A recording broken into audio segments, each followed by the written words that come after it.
You know, a lot of challenges in the beginning is figuring out, we've got this amazingly vast, highly respected, you know, highly followed, very well-read property.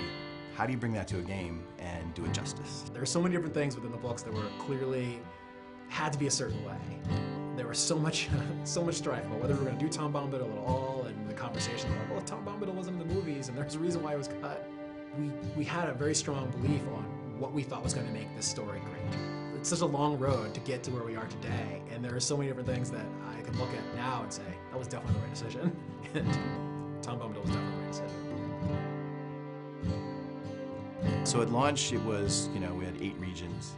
We kind of worked our way through the Shire. We ended up in Angmar. You know, it was a, we thought, huge world at the time. In fact, I think at the time it was one of the largest pieces of landscape ever released for a game. Eyes and ears and hearts and minds and everything opened up to us to see how we addressed, you know, how do you do a story in this world? You know, we can't be Frodo, right? I mean, these are the things that people thought the game was going to be, that I could be Frodo and I'm going to run through Middle-earth. You know, we had to get them to understand what our take was, that we were allowing you to tell your own story within Tolkien's story. Our goal was, this has to look unlike any place that anybody's ever been in an MMO, right? And hopefully also in an RPG, because when you read about Moria, it's this big, huge, giant, expansive, cavernous place. The idea was to use, to make it a landscape space with not one, but 2 separate height maps. So there'd be a height map for the floor and then a height map for the ceiling. That was something we'd never done before, doing the vast landscapey interior dungeon. It's really hard without a date file and without having sky and clouds and sun and all the colors that brings in. And you could have 2 stretches that have the same grass pattern, the same little huts, and you swap out sunny blue sky for crazy red, green, shimmery, evil thing, and it totally changes the look and feel. Not having that in Moria, it was much more challenging, yeah.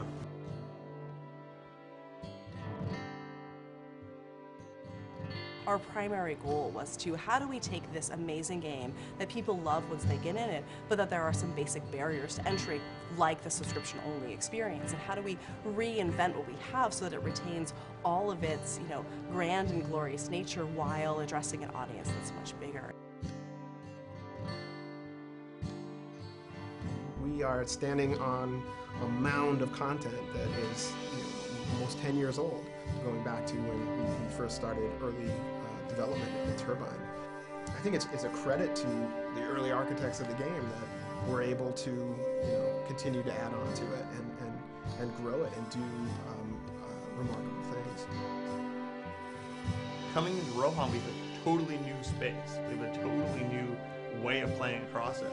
And I think that being able to go out onto these vast plains and ride your war steed and challenge these, you know, mounted bands of marauders, I think we come to a whole new chapter in Middle-earth.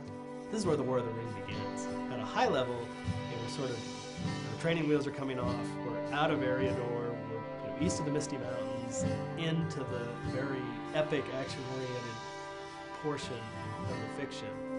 And being able to tell that story is extremely exciting. Which has grown and gotten stronger over 5 years, which is a huge testament to this game and to this team. You know, the team has grown, the game has grown. We're not slowing down, anything, we're speeding up. It's going to be a fantastic 2012.